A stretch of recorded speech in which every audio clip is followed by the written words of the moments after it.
जौनपुर जिले के शाहपुर बिलौटी गांव के रहने वाले भरत भूषण तिवारी की पुलिस की गोली से मौत के बाद हंगामा मचा हुआ है। इस मसले पर सियासत भी जमकर हो रही है और तेजस्वी यादव समेत कई विपक्षी दलों ने इसे फर्जी मुठभेड़ कहा है। अब ये मामला सुप्रीम कोर्ट की चौखट तक जा पहुंचा है। सुप्रीम कोर्ट में एक याचिका दायर कर भरत तिवारी एनकाउंटर की जांच सीबीआई से करवाने की मांग की गई है और इस मुठभेड़ को फर्जी बताया गया है। आपको बता दें, इस मामले में सम्राट चौधरी सरकार ने पहले ही न्यायिक जांच के आदेश वो दे दिए हैं। बताया जा रहा है कि भरत भूषण तिवारी हत्याकांड में अधिवक्ता विशाल तिवारी ने सर्वोच्च अदालत में एक जनहित याचिका लगाई है।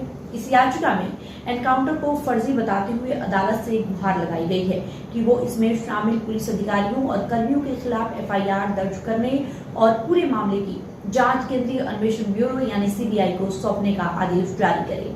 अदालत में याचिका के जरिए कहा गया है कि इस तरह के मामलों में कानून के शासन और लोगों की मौलिक अधिकारों की रक्षा के लिए स्वतंत्र और निष्पक्ष जांच जरूरी है। याचिका में ये भी गुहार लगाई गई है कि इस पूरे प्रकरण की जांच सुप्रीम कोर्ट के रिटायर्ड जज की अध्यक्षता में गठित स्वतंत्र विशेषज्ञ समिति की निगरानी में कराई जाए। इधर बिहार प्रदेश कांग्रेस कमेटी के अध्यक्ष राजेश राम ने रविवार को भोजपुर में पुलिस एनकाउंटर में मारे गए भरत तिवारी के परिजनों से मुलाकात कर कहा कि इस घटना की जांच विधानसभा की सर्वदलीय समिति से कराई जाए। राजेश राम ने परिजनों से मिलने के बाद कहा कि भरत तिवारी की हत्या अत्यंत गंभीर और चिंताजनक घटना है। उन्होंने आरोप लगाया कि इस मामले में पुलिस ने एक संगठित सुपारी किलर गिरोह की तरह काम किया है।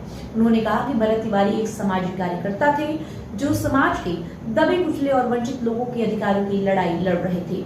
इसी कारण वो सरकार की आंखों की किरकिरी बन गए थे।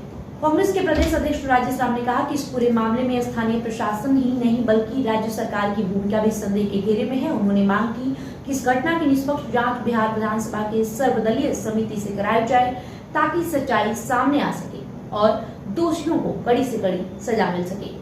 भरत भूषण तिवारी की कथित पुलिस एनकाउंटर में हुई मौत के विरोध में जनसुराज पार्टी के कार्यकर्ता ने पटना में कारगिल चौक पर रविवार को प्रदेश अध्यक्ष मनोज भारती के नेतृत्व में कैंडल मार्च निकालकर शांतिपूर्ण प्रदर्शन किया था। मनोज भारती ने इस दौरान संवाददाताओं से बात करते हुए कहा कि इस मार्च का उद्देश्य पीड़ित को न्याय दिलाने की मांग को मजबूत करना और समाज में शांति और एकजुटता का संदेश देना है। उन्होंने कहा था कि जिस तरीके से एक सामाजिक कार्यकर्ता की कथित एनकाउंटर में मौत हुई है वो बेहद दुखद और निंदनीय है। जनसुराज के प्रदेश अध्यक्ष ने कहा कि भरत तिवारी वर्षों से जनता के मुद्दे को मजबूती से उठाते रहे थे। जो व्यक्ति जनहित के लिए संघर्ष कर रहा हो उसकी इस तरह मौत होना गंभीर चिंता का विषय है। आपको बताएं, नेता प्रतिपक्ष तेजस्वी यादव ने भी इस एनकाउंटर को फर्जी बताते हुए कहा था कि सरकार को माफी मांगनी चाहिए। वहीं भरत तिवारी एनकाउंटर मामले में पहले से ही पुलिस सवालों के घेरे में है। 17 जून को पुलिस एनकाउंटर में भरत तिवारी की मौत हुई थी। इस एनकाउंटर के बाद ये दावा किया गया था कि सरेंडर करने के बाद भी पुलिस ने भरत तिवारी को गोली मार दी थी। 17 जून की सुबह पुलिस भरत भूषण को गिरफ्तार करने उसके घर पहुंची थी। उस समय भी भरत भूषण की ओर से घर की छत से पुलिस पर फायरिंग की गई थी। तब पुलिस को पीछे हटना पड़ा था और बाद में जब पुलिस दलबल के साथ उसे दबोचने पहुंची तब वो भाग निकला। भरत तिवारी फेसबुक लाइव आकर पुलिस को युद्ध की चुनौती दे रहा था। उस दौरान भी फायरिंग की गई थी, जिसके बाद पुलिस की तरफ से भी जवाबी फायरिंग हुई थी। पुलिस की फायरिंग में भरत तिवारी के दोनों पैरों में गोली लगी थी। बाद में पीएमसीएच में इलाज के दौरान भरत तिवारी की मौत हो गई थी। फिलहाल इस वीडियो में इतना ही। वीडियो पर आपकी जो प्रतिक्रिया होगी कमेंट बॉक्स में लिखिएगा। बहुत बहुत शुक्रिया।